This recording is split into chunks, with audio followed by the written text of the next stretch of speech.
महाकाय कोटिसूर्यसमप्रभा निर्विघ्नं कुरु मे देव सर्वकार्येषु सर्वदा।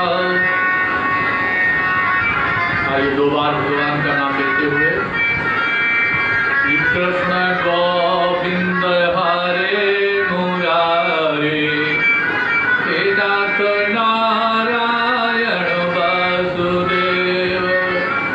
श्री कृष्ण गोविंद हरे मुरारे हे नाथ नारायण वासुदेव। श्री कृष्ण गोविंद हरे मुरारे हे नाथ नारायण वासुदेव। श्री कृष्ण गोविंद हरे मुरारे हे नाथ नारायण वासुदेव।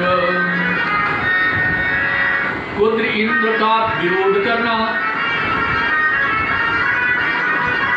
परंतु च्यवन के प्रभाव को देख करके शांत हो जाना। शर्यात के बाद सूर्यवंशी राजाओं का विवरण। व्यास जी बोले, हे राजेंद्र, च्यवन मुनि के द्वारा असमी कुमारों को सोम भाग्य दे दिए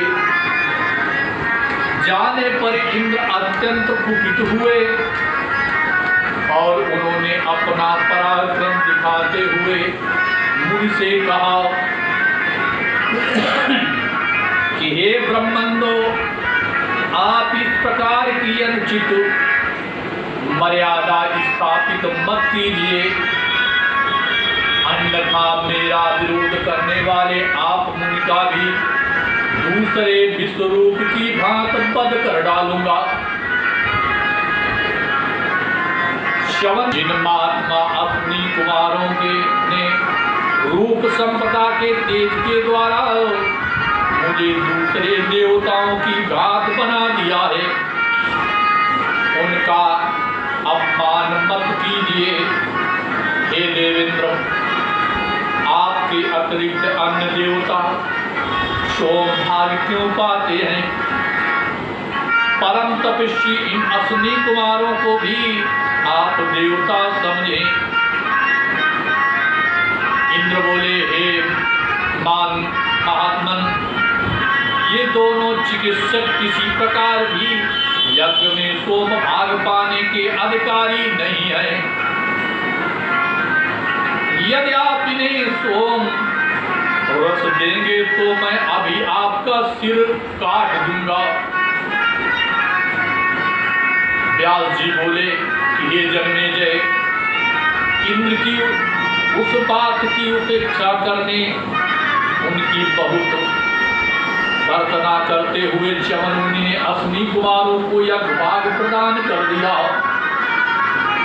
जब उन दोनों ने पीने की इच्छा से सोमपाक ग्रहण किया, तब शत्रु सेना का भेदन करने वाले इंद्र ने मुनि से ये वचन कहा, यदि आप इन्हें सोम रस देंगे तो मैं स्वयं आपके ऊपर वज्र से उसी प्रकार प्रहार करूंगा जैसे मैंने विश्व रूप को वज्र से मार डाला था। इंद्र के ऐसा कहने पर तपोबल से गर्वित च्यवन मुनि अत्यंत कुपित हो उठे और उन्होंने विधिपूर्वक असनी कुमारों को सोमरस दे दिया।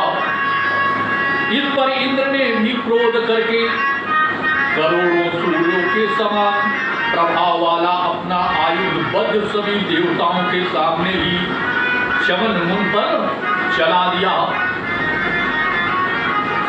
तब अमित तेज वाले इंद्र के चलाए गए उस वज्र को देखकर च्यवन मुनि ने अपने तपोबल से उसे स्तंभित कर दिया। आज इंद्र के वज्र स्तंभित हो गया। इसके बाद हुए महाबाहु मुनियों में श्रेष्ठ च्यवन कृत्या नाम की राक्षसी के द्वारा इंद्र को मरवा डालने के लिए उद्धत हो गए और पकाए गए हव्य से मंत्र सहित अग्नि में आहुति देने लगे। स्वाहा कृत्या प्रकट हो, कृत्या प्रकट हो, कृत्याय स्वाहा, ओम कृत्याय स्वाहा। इस प्रकार से उन च्यवन के तपोबल से वहां पर कृत्या उत्पन्न हो गई। अत्यंत बलशाली तथा क्रूर पुरुष के रूप में वो अत परिवर्तित हो गई। विशाल जिसकी काया है उस पुरुष शरीर महान दैत्य के समान भाव विशाल,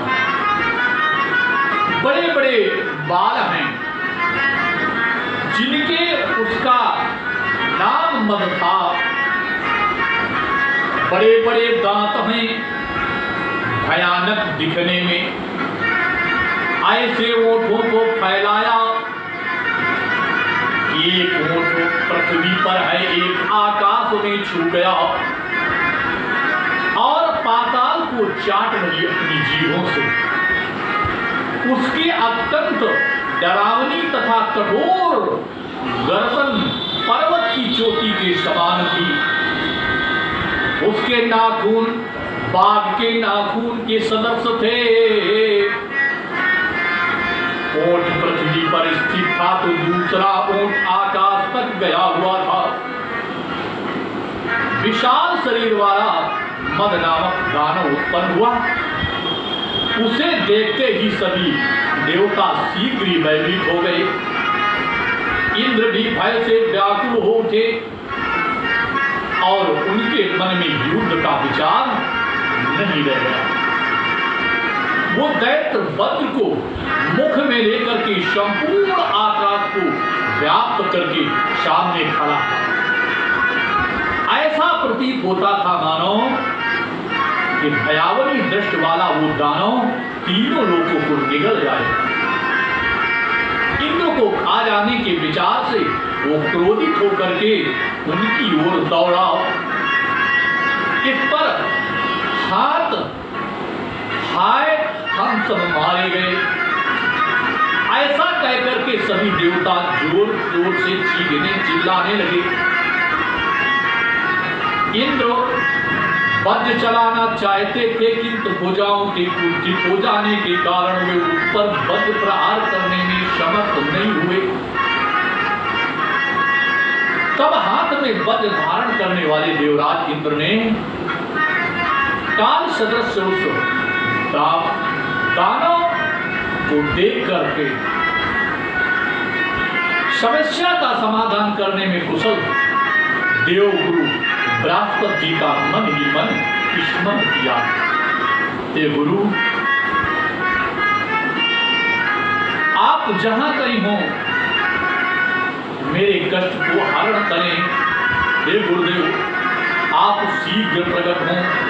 हे गुरुदेव, आप शीघ्र प्रकट हों।